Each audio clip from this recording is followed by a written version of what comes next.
हमारी बुद्धि मानती ही नहीं है कि ये हमारा नहीं है, हमारा हितैषी नहीं है, हमको इससे आनंद नहीं मिलेगा।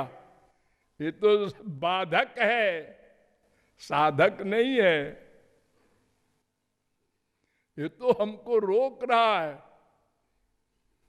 नरसी एक हुए हैं संत, बाप मर गया जय हो, एक ड्यूटी कम हुई, मां मर गई धन्यवाद महाराज, बीबी मर गई अरे इतनी कृपा आपकी। अब कोई हमको बोलने वाला, बुलाने वाला, लड़ने वाला नहीं रहेगा। न प्यार करने वाला न खार, दोनों गड़बड़ करते हैं भागवत प्राप्ति में, दोनों बाधा है। प्यार करने वाले खींच लेते हैं और खार करने वाले जलाते हैं। अब दोनों चले गए। हाँ जय हो जय हो।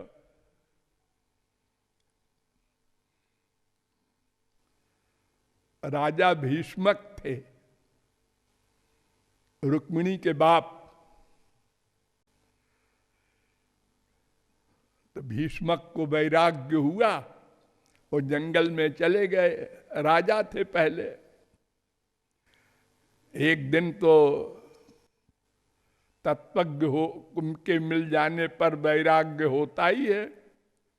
जब कोई तत्वज्ञ गुरु मिल गया और समझाया उसने, तुम कौन हो, तुम्हारा कौन है। नारद जी पहुंचे, घूमते घूमते उनने कहा कि हाँ नारद जी आप यहाँ। हाँ जी, हम तुम्हारे पास इसलिए आए हैं कि तुम अपनी ड्यूटी छोड़ करके बाबा जी बन गए। कैसी ड्यूटी महाराज? अरे तुम्हारी लड़की बिना शादी के घर में बैठी है, ये बाप की ड्यूटी है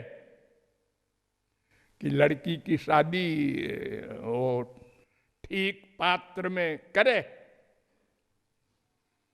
उन्होंने कहा हाँ, मैं समझ गया, आपकी आज्ञा शिरोधार्य जय नारद जी।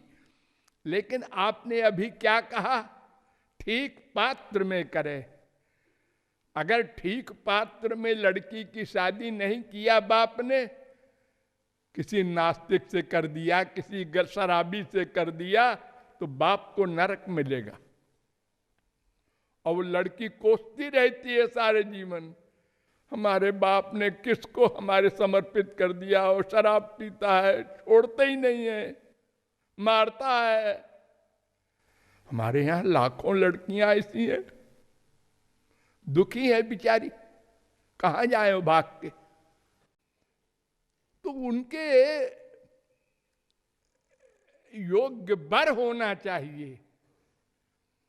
तो नारद जी, हमारी बिटिया के लायक कोई वर नहीं, हम ढूंढ के हार गए सारी इंडिया में।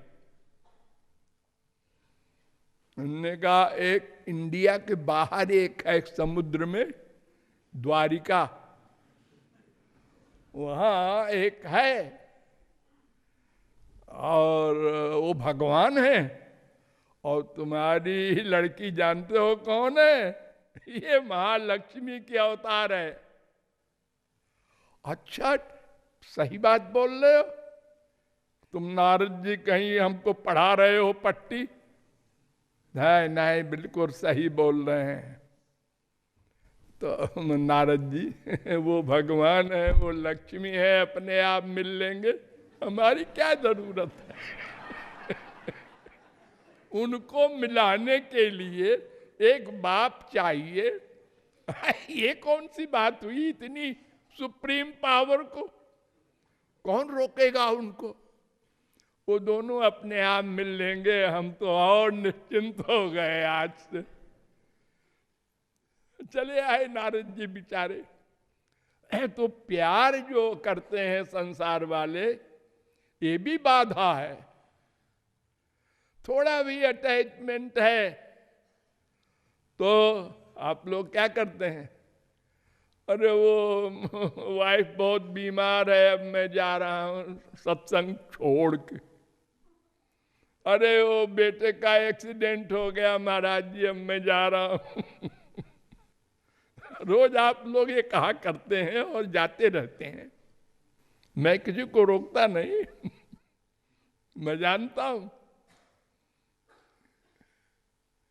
कि हमारे रोकने का और उल्टा असर होगा। तो राग द्वेष दोनों एक सा होता है। तो संसार के अभाव को इसीलिए भगवान ने स्वयं कहा, तम भ्रंशयामि संपद्भ्यो यस्य चेच्छाम्यनुग्रहम्। मैं जिस पर कृपा करता हूं उसका वैभव छीन लेता हूं। तो इस प्रकार मन से भगवान का स्मरण करने से अंतःकरण शुद्ध होगा। जैसे गंदे कपड़े में शुद्ध जल अगर बार बार लाओगे तो मैल धुलेगा, और अगर गंदे कपड़े में गंदे पानी से धो करके शुद्ध करने की कृपा करोगे तो और गंदा होगा। तो इसीलिए संसार के सामान प्लस संसार का मायाधीन जीव, इनसे प्यार करने को रोक रहे हैं शास्त्र वेद। वो बाप हो, माँ हो, बेटा हो, बीबी हो, इससे कोई मतलब नहीं।